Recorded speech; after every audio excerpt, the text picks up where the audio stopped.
People, they, for some reason, there seems to be this agenda where they're pushing these things are alien. And in my opinion, no offense to all the other scholars that are out there. And again, we might be talking about the same things, but the words we use are different. Because a demon is a foreign entity. If they exist, that's something we don't understand. It's something you've never seen in your life. It's unidentified. We've never seen it in real life, right? Like with my eyes. What is your opinion with the Space Force, this rush with Tesla, for example, shooting up satellites every 5 seconds? They create something called the Space Force, which sounds like we're in Star Wars, bro. No, I'm not even making fun of it, but that's literally like, and they're called Guardians now. So what is your true, humble opinion of this narrative that seems to be coming out that there are extraterrestrials, there are aliens, but I feel like they're pushing more the agenda of alien, like Greys/ET type stuff, like literally alien. What do you think, man? I mean, do you know who Dr. Stephen Greer is? Yes, I've definitely listened to his documentaries on Sirius and Unacknowledged. Some of them, yes. I have to sit here and say I'm an expert on him. No, but I've seen him. He's been on Joe Rogan too, if I'm not mistaken. Yeah. And if you're questioning extraterrestrials and UFOs and stuff, and you don't know about any of this, I would suggest first and foremost, looking up Dr. Stephen Greer, looking at the 2 documentaries that he did. He is the world's leading expert outside of the system.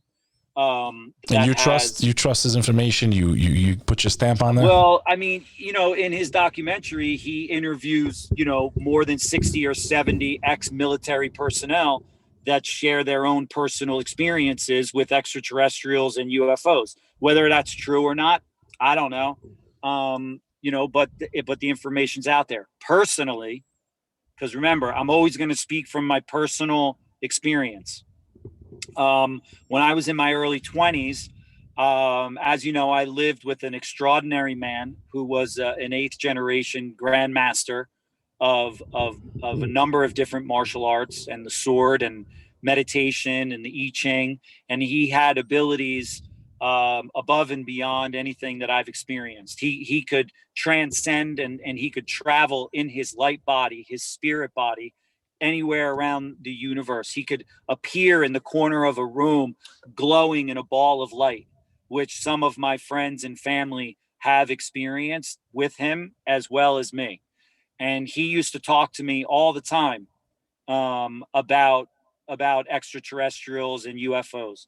He used to show me artifacts, ancient artifacts that were thousands of years old, different vases from China and from Vietnam, where the shape of the top of the vase looked like a UFO.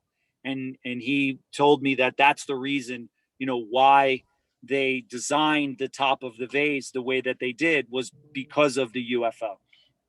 Now, me personally, I've had a couple of experiences myself where I've actually seen UFOs with my 2 eyes, not just one UFO, but standing on a beach in California one night. This happened twice at a beach called Leo Carrillo, probably around 8 or 9 o'clock at night. I saw hundreds of UFOs in the sky. Now, you can say that I'm crazy. I don't know what I'm talking about. Personally, I don't really care. But it's what I observed, what I personally, saw for myself. So I do believe that they're there because I saw them with my own eyes. There's a lot of people out there that have seen UFOs and they share that information. They share videos and things like that. Do I believe that they're there?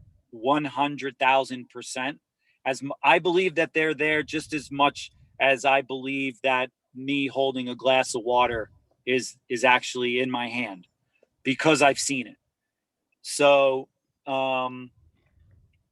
I believe that, honestly, and this might sound funny, but I believe that what's happening here on planet Earth is one big reality show. And I think that all the aliens, or whatever you want to call them, and all the beings of light and everybody all around the universe, they're all watching us here on Earth to see what we're going to do in this grand experiment that we all chose to come here to be a part of.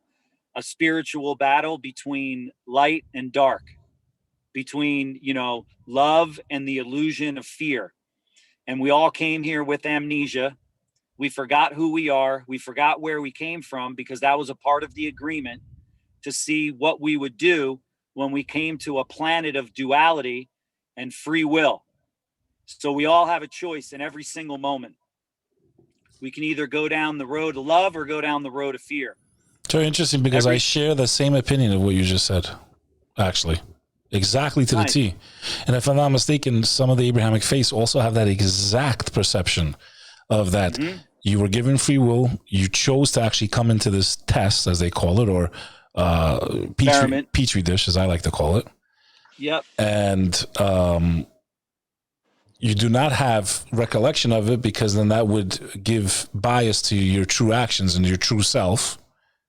Yeah, then it would be easy. It's also like the way you would answer someone like, well, if God exists, well, first of all, if you saw God, you would never act on your free will again, because you would say, okay, God is real. That means heaven and hell is real. Like, I'm just giving an example. So if you saw that being, it would be as if your teacher in college telling you the answers to the test, because once you know that that's real, everything you do after that is going to alter the way you act, and you won't be acting upon your true self.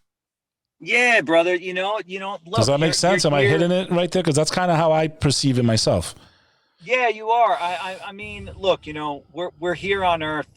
There's a lot going on here. You have a short amount of time. It really is crazy how short the amount of time is. Like, I'm ashamed of how much time I've wasted in my life. Yeah, and that's what I'm going to say. It's like, what do you do? What are you doing with your time? What are you doing with your time here on Earth? Bek Lover.